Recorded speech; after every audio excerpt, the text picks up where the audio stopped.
ښه دا دونه انقلابونه و دا دونه جنګونه تېر سوه تا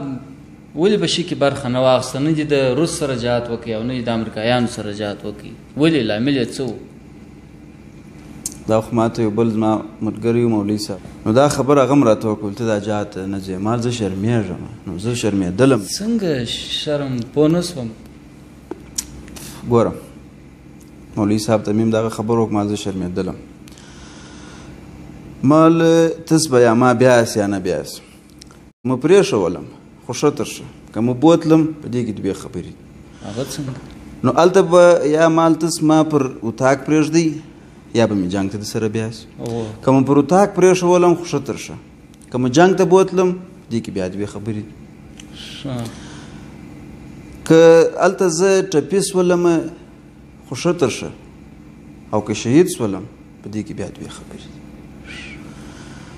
نو یا به تس ما د دښمن سره راوړئ یا به زه هلته پاتېږم که مې راوړلم خو ښه تر ښه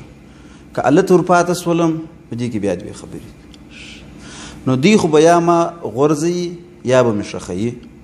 که یې ښخ کړلم خو ښه تر ښه او که یې وغورځولم دې کې بیا دوې خبرې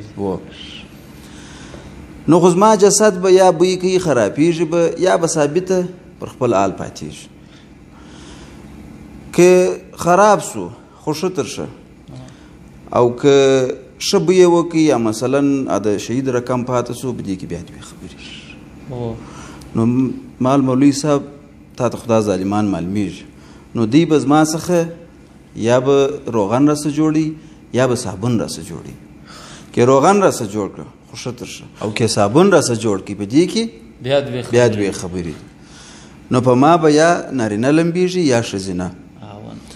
که نارینه را باندې لمبېدل خو خیر خیرت